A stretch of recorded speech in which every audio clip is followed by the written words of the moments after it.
Assalamualaikum warahmatullahi wabarakatuh. Alhamdulillahirrahmanirrahim. Wassalatu wassalamu ala asrofil anbiyal mursalin Sayyidina wa maulana Muhammadin wa ala alihi wa sahbihi wa barik wa sallim ajma'in, amma ba'd. Kepada yang terhormat Bapak Nasikin Magister Pendidikan selaku dosen pengampu mata kuliah isu kontemporer, serta tak lupa teman-teman semuanya yang kami cintai dan kami banggakan. Pada kesempatan kali ini, di sini kami dari kelompok 6 akan mempresentasikan tentang konsep pendidikan multikultural. Oleh karena itu, jangan lupa disimak dan dicermati secara seksama maupun ditulis ya teman-teman. Sebelum kita presentasi, alangkah baiknya kita berdoa terlebih dahulu. Berdoa dimulai.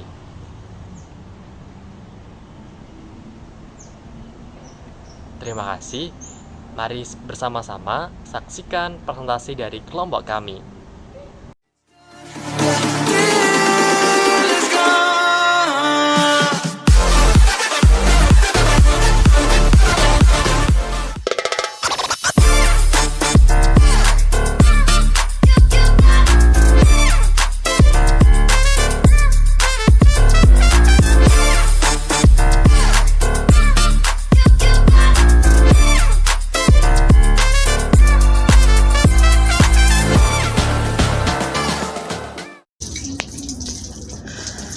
Pengertian pendidikan multikultural secara etimologis dibagi menjadi dua, yaitu pendidikan dan multikultural. Pendidikan adalah proses pengembangan perilaku dan tata laku seseorang atau sekelompok dalam usaha mendewasakan manusia dengan beberapa cara, yaitu dengan pengajaran, pelatihan, proses, perbuatan, dan cara-cara yang mendidik. Sedangkan multikultural dibagi menjadi dua kata, yaitu multi yang berarti banyak dan kultural yang berarti budaya. Maka secara singkat, multikultural berarti memiliki atau berkaitan dengan banyak budaya. Jadi dapat disimpulkan bahwa pengertian pendidikan multikultural adalah sebuah proses pengembangan yang mengusung ideologi yang memahami, menghormati, dan menghargai harkat dan martabat manusia dimanapun dia berada dan dimanapun datangnya. Paradigma pendidikan multikultural. Kemajemukan merupakan ciri khas bangsa Indonesia, seperti yang diketahui bersama bahwa Indonesia merupakan negara kepulauan dengan jumlah pulau terbesar di dunia. Dengan hal tersebut, maka kemajemukan di Indonesia merupakan suatu keniscayaan yang tak terletakkan. Karena faktor itulah, di Indonesia terkadang timbul konflik antar kelompok masyarakat.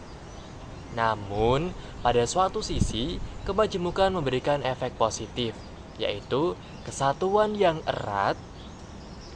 Menurut Syarif Sairin, konflik dalam masyarakat majemuk terjadi karena yang pertama, perebutan sumber daya, alat-alat produksi, dan kesempatan ekonomi.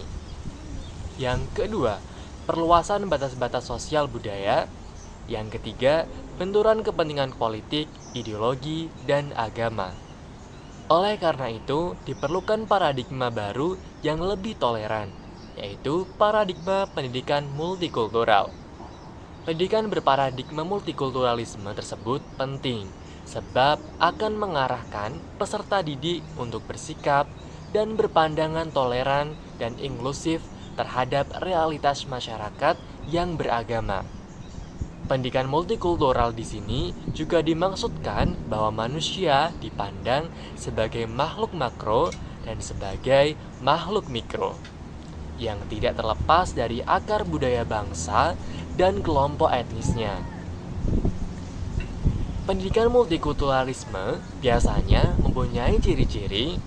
Yang pertama, tujuannya membentuk manusia budaya dan menciptakan masyarakat berbudaya. Yang kedua, materinya mengajarkan nilai-nilai luhur kemanusiaan, nilai-nilai bangsa. Yang ketiga, metodenya demokratis yang menghargai aspek-aspek perbedaan dengan keberagaman budaya, bangsa, dan kelompok etnis. Yang keempat, evaluasi ditentukan pada penilaian terhadap tingkah laku peserta didik yang meliputi persepsi, apresiasi, dan tindakan terhadap budaya lainnya. Paradigma baru dalam pendidikan multikultural berfokus pada beberapa prinsip utama, di antaranya yang pertama, inklusi dan keterlibatan. Pendidikan multikultural modern menekankan pentingnya mengintegrasikan berbagai perspektif budaya dalam kurikulum dan praktik pembelajaran. Yang kedua, kritis terhadap kekuasaan dan ketidakadilan. Paradigma baru ini mendorong siswa untuk menganalisis dan memahami dinamika kekuasaan, ketidakadilan, dan penindasan dalam masyarakat. Yang ketiga, pengembangan keterampilan kritis. Fokus pada pengembangan keterampilan berpikir kritis yang memungkinkan siswa untuk mempertanyakan asumsi budaya mereka sendiri dan orang lain. Yang keempat, pendekatan berbasis identitas, menyesuaikan materi ajaran dengan identitas dan pengalaman siswa. Yang kelima, keterampilan global, memastikan siswa siap untuk berfungsi secara efektif dalam masyarakat global dengan mengajarkan keterampilan seperti empati. Paradigma ini bertujuan untuk menciptakan lingkungan belajar yang lebih adil dan inklusif yang mencerminkan keberagaman dunia nyata dan mempersiapkan siswa untuk menjadi warga dunia yang peka dan terinformasi.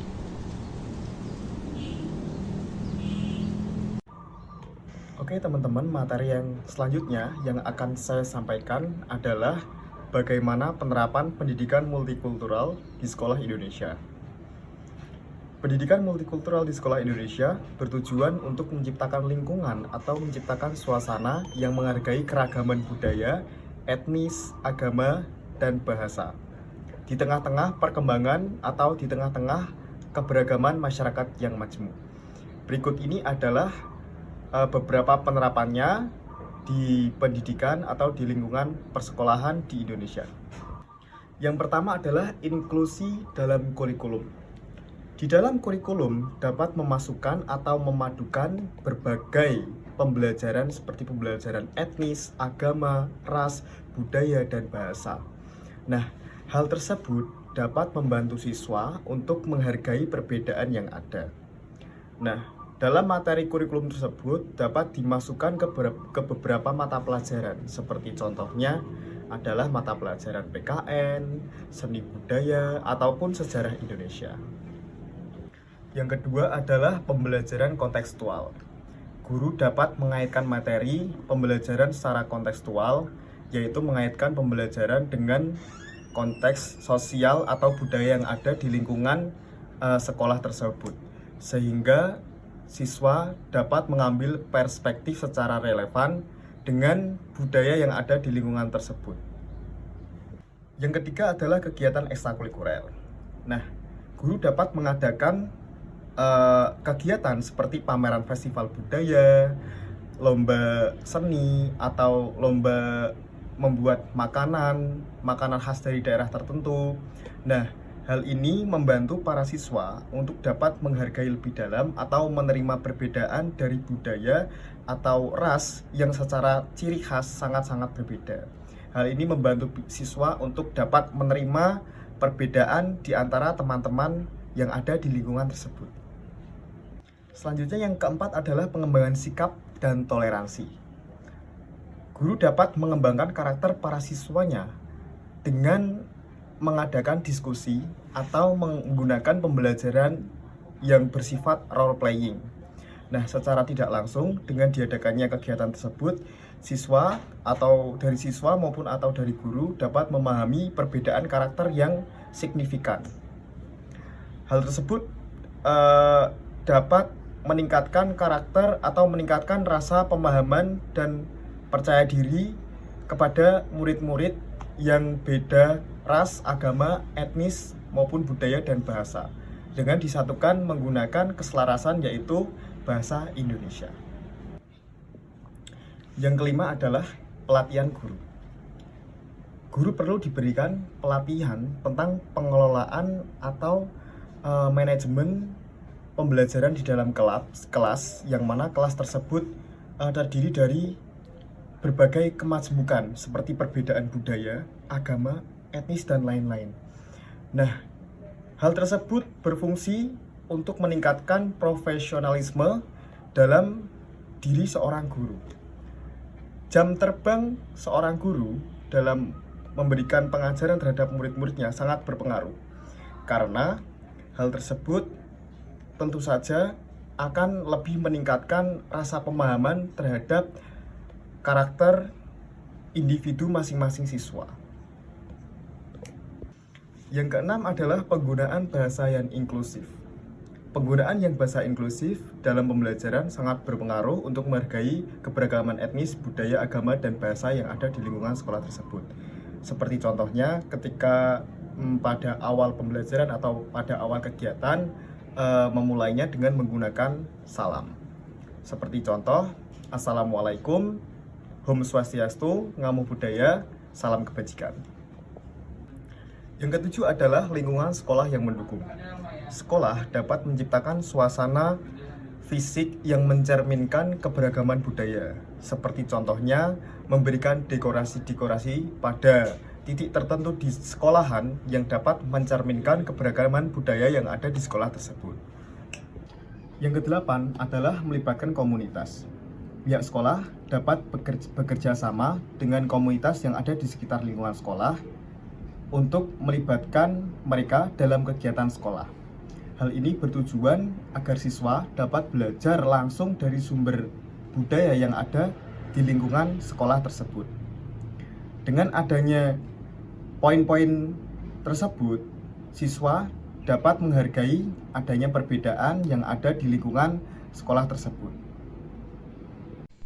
Selanjutnya yaitu tantangan dalam mengimplementasikan pendidikan multikulturalisme. Ada beberapa tantangan dalam mengimplementasikan pendidikan multikulturalisme, diantaranya yaitu yang pertama, adanya keragaman agama. Salah satu tantangan pendidikan multikulturalisme dalam pendidikan adalah keragaman agama. Tidak dapat dipungkiri bahwa dalam keanekaragaman agama dapat menciptakan perbedaan dalam pemahaman maupun dalam penerapan ajaran agama.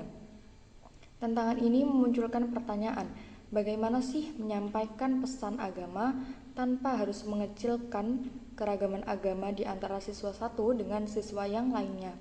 Yang kedua yaitu adanya konflik nilai antar budaya.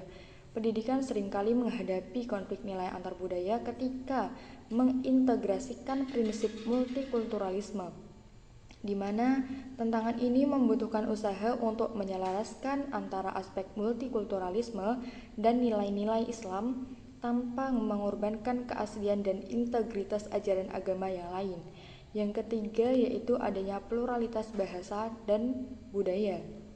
Dalam lingkungan pendidikan multikulturalisme, pluralitas bahasa dan budaya menjadi salah satu kendala tersendiri. Pendidikan seringkali dilaksanakan di berbagai bangsa, di berbagai negara, di berbagai daerah dengan beragam bahasa dan budaya. Tantangan ini memerlukan penyesuaian kurikulum dan metode pengajaran untuk memastikan bahwa semua siswa dapat merasakan dampak positif dari pendidikan tanpa harus merasa terasingkan. Yang keempat yaitu ada perbedaan sosial dan ekonomi.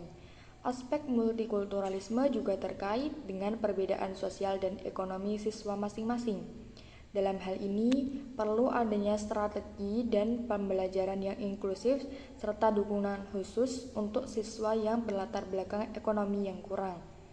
Yang kelima yaitu adanya tantangan globalisasi dan teknologi. Nah, globalisasi dan perkembangan teknologi mungkin memiliki tantangan tersendiri bagi pendidikan multikulturalisme. Banyak siswa yang terdampak dari pengaruh sosial media atau mungkin dari internet yang mungkin kadang-kadang dapat bertentangan dengan nilai-nilai tradisional. Sehingga pendidikan perlu menyikapi dan memandu tantangan ini. Yang terakhir yaitu keterbatasan sumber daya. Nah, Beberapa institusi pendidikan mungkin mengalami keterbatasan sumber daya, baik itu dalam hal dana maupun dalam hal fasilitas. Nah, tidak semua sekolah memiliki akses yang sama terhadap sumber daya yang diperlukan untuk mengimplementasikan pendidikan multikultural. Ada beberapa daerah yang mungkin kekurangan materi, pelatihan guru, dan mungkin dukungan yang dibutuhkan untuk menciptakan lingkungan belajar yang inklusif. Tantangan ini dapat mempengaruhi kemampuan untuk menyediakan kurikulum yang beragam dan pengalaman belajar yang mendalam. Oke, baik, terima kasih kepada teman-teman semuanya yang sudah mendengarkan serta melihat presentasi dari kelompok kami. Tadi kami sudah menjelaskan tentang pengertian, kemudian paradigma, penerapannya seperti apa, dan tantangannya. Bagi teman-teman semuanya yang masih merasa kebingungan dalam penjelasan kami atau mungkin terdapat pertanyaan yang ditanyakan, bisa nantinya ditanyakan di dalam perkuliahan ya, di dalam kelas seperti itu. Mungkin cukup sekian dari kelompok kami. Apabila terdapat tutur kata maupun tingkah laku yang kurang berkenan, mohon dimaafkan. Wabillahi taufik wal hidayah. Wassalamualaikum warahmatullahi wabarakatuh. Semangat semuanya.